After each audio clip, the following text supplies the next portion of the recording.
quite exposed. Up on the top here we can see both coasts.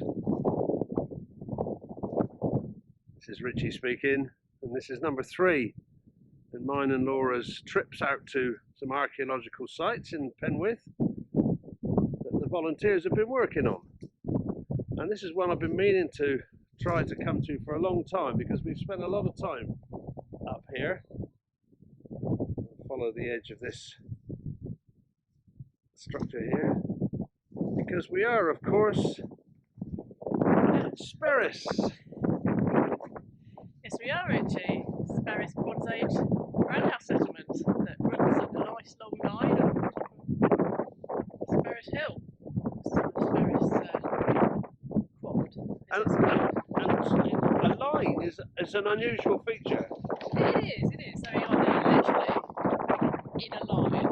Right. Normally you would have the roundhouses clustered together more in a sort of community Yeah. sort of group, I suppose, with field boundaries around them. And there are field boundaries up here that are contemporary with the houses, but they're more long linears that sort of stretch from the hilltop down onto the south as well. I'm moving the camera up. I'm not sure how much you're going to pick up, but I'm sort of pointing in the direction of the line of these hut circles. And why they, do you know why they're in a line? Who knows, Richie, who knows? Maybe the people who built them really liked lines, because the field boundaries up here are very long and straight as well. I mean, they sit in a nice little line, literally just under, only by a couple of metres, the brow of the sand between these two hills. Yeah. So it could be that they're in a sort of perfect wind, sort of groove that protects them from the wind, perhaps. If they're a bit further that way, the ground actually drops away quite steeply, and if they're further over to the south, they're a little bit higher and they can get a lot of wind. So it could be something to do with that. There's a trench here from one of them, in fact, underneath us. We do know that they were re-inhabited during the Iron Age as well, so same period as those roundhouses. Yeah. They're quite big roundhouses, so you would probably have a family living inside one of these in a large person. I think these are probably associated with, say, a summer community dwelling or group of dwellings to do with transhumance, so the summer grazing upon the high ground, and they'd have been living further down on the coastal plateau in winter, with more clement grazing like ours down there in the winter time. So probably only inhabited part of the nice sort of community, some of them remaining down there as well. But as with all prehistoric archaeology, we can only make a best guess.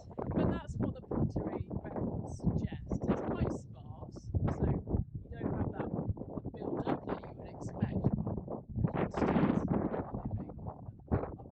Right. And one of the features that us as volunteers have been aware of, you mentioned the last excavation, and that was actually done in the 1950s. So I don't know whether you can hear me. It was done in the 1950s. And so some of the growth here has been here, since then. And we've had some very hard working days up here as volunteers. And we've had to spend. Which did take out a lot of the upper story vegetation, so there was a brief period in recent memory where they sort of appeared briefly and then disappeared, but I don't think the fire was long or hot enough to completely kill off all the vegetation. No, not at all. No. I mean, we'll see in a minute that we can see evidence of that burning in the soil record. All right, let's with the first one is quite close, so we'll walk to it, but I think we'll probably stop the film on the other ones. It's great to be up here with some reasonable weather. It's gone down in sort of volunteer folklore that if we're going to Sperris, it's bound to be raining and windy and misty. And we did actually get lost up here once, but it's lovely to come here today and to actually see it. Yes.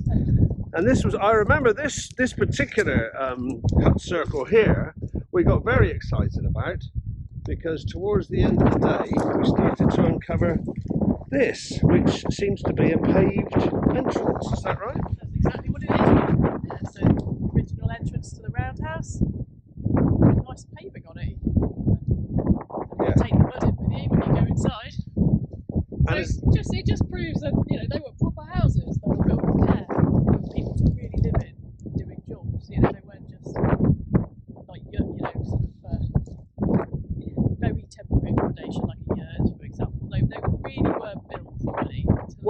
they've obviously moved a lot of stone, because these stones here are kind of like the basis of the walls, and then they would have built up from that with timber and whatever to make the roof, right? Yeah, so they would have had a stone line. These walls seem to be faced inside and outside. They're quite wide.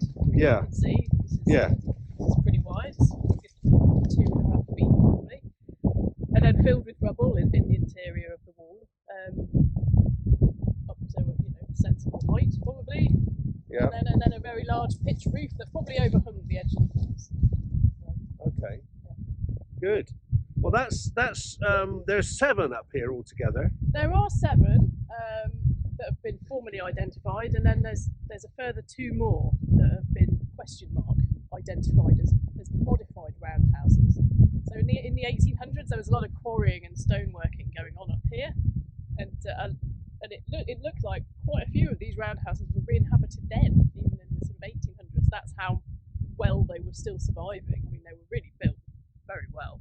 Right. And there's evidence that they were sort of reused then as stone splitting huts. So, but tastes having moved on from round buildings a bit, they have been quite sort of monkeyed around with during the 1800s sort of reuse, whereas the prehistoric reuse they didn't really modify them too much. You just get a sense of the reuse from the types of pottery that's been found in and around them, not the changes so much to the building themselves. Right. Although some of them have annexes, so they've had like little outbuildings kind of pegged onto the side. And that sounds like a cue to go and see the next one, but I'm going to switch the camera off because it has got an annex, the next one. Here we go.